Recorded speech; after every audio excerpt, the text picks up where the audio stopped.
After 15 years of being legally dead, the blind Marine returned home to find her husband celebrating his new daughter's birthday. The hiss of the bus's air brakes was the sound of a ghost exhaling. Staff Sergeant Anya Petrova stood on the cracked asphalt of the station, the world a symphony of familiar, half-forgotten noises. The growl of distant traffic on the interstate, the chirp of sparrows she knew lived in the eaves of the ticket office, the humid, earthy smell of an impending summer rain. It was different from the air in the places she had been, not thin and dusty, not choked with the metallic tang of burnt things, but thick and alive. Home. She adjusted the strap of the heavy duffel on her shoulder. It was a physical weight, a counterpoint to the anchor of memories and terrors that sat permanently in her gut. That anchor was a part of her now, as much as the network of scars across her face or the milky, sightless eyes that saw only shades of light and oppressive darkness. She didn't need to see.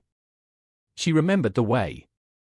Her cane tapped a rhythmic beat against the sidewalk, a metronome counting her steps toward a life she had kept preserved in her mind like a photograph. 3 blocks down, turn right at the corner with the big oak tree whose roots had buckled the pavement. She could feel the uneven rise and fall of the concrete through the worn soles of her boots. 27 steps past the oak, and she should be able to smell Mrs. Gable's prize-winning roses. Each sensory landmark was a breadcrumb leading her back from the wilderness. She had rehearsed this walk in the darkness of hospital rooms, in the sterile quiet of rehabilitation centers, in the lonely cockpit of a transport plane flying over an ocean. It was a mission plan for returning to a life held in stasis. The scent of cut grass. Mr. Henderson's mower, always on a Friday. The faint, sweet perfume of roses, right on cue. A wave of relief so potent it made her knees weak washed over her. Some things didn't change. The universe hadn't forgotten its rules here. The thought gave her strength, a fragile scaffolding of hope. Her house was the third one past the roses. She counted the driveways with her cane. 1, 2, 3. She stopped, her head tilted, listening. The house should have a sound. The hum of the air conditioner. The faint murmur of the television Michael always left on for background noise. But there was only silence. A deep, hollow quiet that felt wrong. She walked up the path, her boots silent on the grass verge. She knew every crack in this concrete walkway. But her cane found a new one, a jagged line near the first step. And the welcome mat under her feet was different. Not the soft, bristly one they'd bought together, but a cheap, scratchy thing made of rough fiber. A small detail. An anomaly. Her training screamed at her. Assess the perimeter. Identify the threat. But this was home. There were no threats here. She reached into her pocket, her fingers closing around the cold, familiar brass of her house key. The key she had carried for 15 years, a talisman against the darkness. She slid it into the lock. It didn't turn. She tried again, jiggling it, her heart starting a low, heavy drum against her ribs. Nothing. The lock was different. The tumblers were wrong. It was a dead end. A cold knot of dread began to tighten in her stomach, heavier than the duffel bag, heavier than the phantom weight of her old pack and rifle. Why would Michael change the locks? She stood there for a long moment, the silence of the house pressing in on her. The air conditioner wasn't running. No television murmured. The place felt empty, uninhabited. A cold sweat trickled down her spine, the same icy fear she'd felt just before an ambush. Something was fundamentally, terribly wrong with the picture. Then she heard it. A sound from around the back of the house. Laughter. Not the low, rumbling laugh she remembered from Michael. This was lighter, carefree. It was joined by a woman's laugh, high and clear. And then, another sound. The squeal of a child. Her mission parameters dissolved. Her careful mental map of homecoming disintegrated into chaos. This wasn't an empty house. It was an occupied one. Her body moved on instinct. She slid along the side of the house, her hand brushing against the familiar vinyl siding. She found the back gate by memory, her fingers tracing the worn wooden latch. It was unlocked. She pushed it open, the hinges groaning in protest, and stepped into the sound. The smell of charcoal and grilled meat hit her first. The cheerful pop and sizzle of a barbecue. The sound of ice clinking in glasses. And the voices, clearer now. "Okay, sweetie, blow them out. Make a wish." It was Michael's voice. Older, a little raspier, but unmistakably his. The voice she had heard in her dreams for over a decade. A chorus of childish giggles, then a collective, "Happy birthday, Lily." Lily. The name was a foreign object, a piece of shrapnel lodging itself in her heart. She stood frozen just inside the gate, a spectre at the feast. She could hear the rustle of wrapping paper, the delighted gasps of a little girl opening a present. She heard Michael's soft words of affection, and the woman, the other laugh, replying with a tenderness that made Anya's blood run cold. This was his life. A new life built over the crater where she used to be. The silence from the front of the house wasn't emptiness, it was peace. A peace she had just breached. The duffel bag slid from her shoulder, hitting the grass with a dull thud. The weight of it, the years of survival and pain it represented, was nothing compared to the crushing weight of this single, terrible moment of understanding. She wasn't home. She was trespassing. She backed away slowly, pulling the gate shut with a click that sounded like a gunshot in the sudden quiet of her mind. She turned and fled, her cane now a frantic, searching thing, guiding her away from the wreckage. She didn't know where she was going. She just knew she couldn't stay there. Her feet carried her, by some muscle memory she didn't know she possessed, to the house with the roses. She stumbled up the path and collapsed against the front door, her knuckles rapping weakly against the wood. The door opened. "Goodness me, can I, oh my lord." The voice was old, papery, but familiar. "Mrs. Gable." "Anya? Is that you?" "But you can't be." Anya couldn't form words. She could only lean against the doorframe, the entire 15-year war she had just survived paling in comparison to the battle she had lost without ever knowing she was fighting it. Mrs. Gable's frail arms wrapped around her, guiding her inside. The house smelled of lavender and old books. It was a sanctuary of the past. The elderly woman settled her into a plush armchair that sighed under her weight. A cup of tea was pressed into her trembling hands. "They told us you were gone," the old woman said, her voice thick with disbelief and sorrow. "Killed in action." "There was a service, Anya." A flag folded and given to Michael. "Your name is on the monument downtown." Each word was a nail hammered into the coffin of her old life. A ghost. That's what she was. A name carved in stone. "He was a wreck," Mrs. Gable continued softly, her voice a balm on a wound that was still too fresh, too raw. "For years, he was just hollow. He'd sit on that porch, just staring. Waiting. Even after everyone else accepted it, I think he was still waiting for you."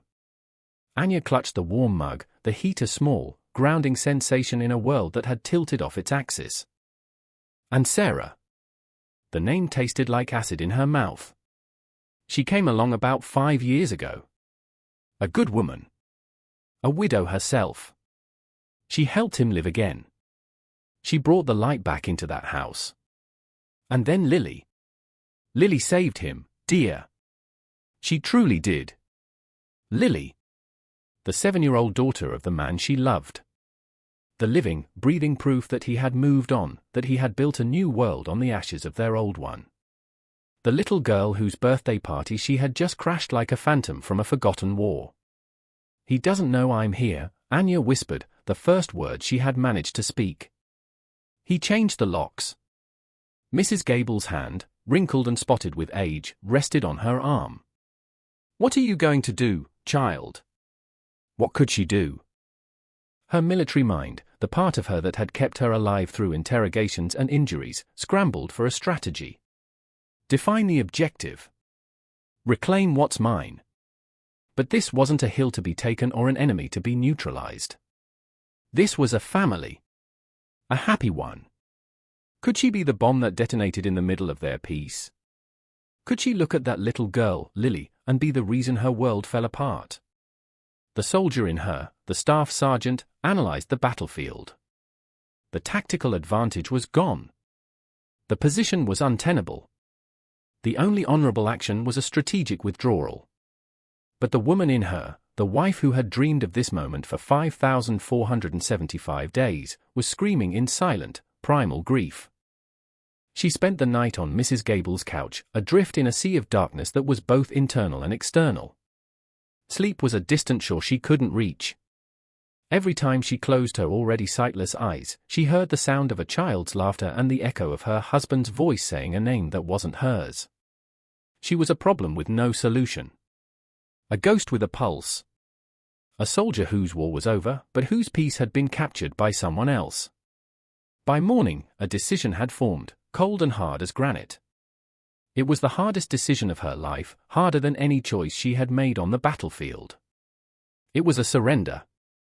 She used Mrs. Gable's phone to call a local motel, booking a room under a name that wasn't hers. Then she asked the old woman for one last favor. A message to be delivered to Michael. Not a confrontation. A request for a meeting. Neutral ground. A park downtown, near the monument with her name on it. He arrived looking like a stranger. Anya sat on a bench, her back to the carved stone that declared her a hero, and listened to his approaching footsteps. They were heavier than she remembered, the stride of a man burdened by life, not the light-footed gait of the boy she'd married. Anya? His voice was a choked whisper, filled with a decade and a half of disbelief. She didn't turn. Hello, Michael. The silence between them was vast, an ocean of unspoken things. She could feel his presence, his shock radiating like heat. She pictured him, the lines that must now frame his eyes, the grey that surely peppered his hair. She had imagined growing old with him, but he had done it without her. How he finally managed to ask. They said. There was nothing left. A direct hit. There wasn't much, she said, her voice flat, devoid of the emotion that was tearing her apart. I was captured. Spent years as a prisoner. Then more years in hospitals. They lost my records. By the time they figured out who I was. Legally, I was already buried. She heard him sink onto the bench beside her, a heavy, defeated sound. 15 years, Anya. I mourned you. I grieved for you until I thought my heart would just stop beating. I know, she said. Mrs. Gable told me. I waited, he said, his voice cracking. God, I waited for so long. Every car that drove down the street, I thought it was you. Every time the phone rang, he let out a breath that was half a sob. But you never came. I couldn't, she replied simply. I was fighting to survive, Michael. Every single day. The only thing that kept me going was the thought of coming back here. To you. To our house. The word "our" hung in the air between them, a relic of a dead civilization. It's not our house anymore, he said softly, painfully. I have a wife, Anya. Her name is Sarah. And I have a daughter. Her name is Lily. She's 7-inch. I know, Anya said, the words feeling like glass in her throat. I was there yesterday. I heard her birthday party. A sharp intake of breath from him. The full weight of the situation landed on him in that moment. She wasn't just a ghost from the past, she was a threat to his present. What do you want, Anya? He asked, and she could hear the fear beneath the question. The fear of what she could take from him. This was it. The crossroads. The moment where she could choose to be a destroyer or a ghost. She could produce her dog tags, her military ID. She could hire lawyers. She could detonate this man's life, this woman's life, this little girl's life. She could fight for the hollow ground of what was once hers. Instead, she thought of the laughter she had heard. The pure, uncomplicated joy of a child who felt safe and loved. Who was she to take that away? The war had taken enough from her. She would not let it take her humanity, too. I want you to be happy, Michael, she said, and the truth of the word surprised even her. It was a painful truth, a sacrificial one, but it was the truth. That life you have. You built it. You earned it. Your wife and your daughter. They're not living in my house. I am a ghost standing in theirs. She finally turned her head in his direction, her sightless eye seeming to look right through him. The woman you married died 15 years ago in a desert halfway around the world. The government says so. Your heart says so. You should let her rest in peace. He was silent for a long time, the sounds of the park filling the space between them, the distant shouts of children on the playground, the rustle of leaves in the wind. I did love you, he whispered. I never stopped. And I loved you, she replied. Enough to let you go. She stood up, her movements stiff. She picked up her duffel bag, shouldering the weight of her life once more. Goodbye, Michael. She walked away without looking back, her cane tapping out a steady, resolute rhythm on the pavement. She walked past the stone monument with her name on it, leaving Staff Sergeant Anya Petrova buried right where everyone thought she was. 6 months later, Anya sat in a small, clean apartment on the other side of town. The morning sun warmed her face through the window, a sensation she had come to cherish. A large, golden Labrador lay at her feet, its tail thumping softly against the floor. His name was Atlas, and he was her new set of eyes. She had found a new life, not the one she had dreamed of, but one that was hers nonetheless. She worked part-time at the local Veterans Affairs office, her own experiences giving her a unique empathy for the soldiers returning broken and lost. She navigated the labyrinthine bureaucracy for them, her calm voice a guide in their own personal darkness. Her mission was no longer about reclaiming a piece of lost territory. It was about helping others find their footing on the shifting ground of their new reality. She was still a soldier, but her battlefield had changed. Her war was now one of compassion. On her desk was a small, framed photo that Mrs. Gable had given her. It was a picture of a smiling, 7-year-old girl with Michael's eyes, holding a birthday cake. Anya never touched it, but she knew it was there. It was a reminder of the life she had chosen not to destroy, a testament to the hardest and most honorable victory she had ever won. She reached down, her hand stroking the soft fur on Atlas's head. He nudged her hand, a silent reassurance. The past was a country she could never return to, a home that no longer existed. But here, in the quiet sunlight of her small apartment, with a new mission ahead of her, she had finally, against all odds, found a measure of peace. She was home.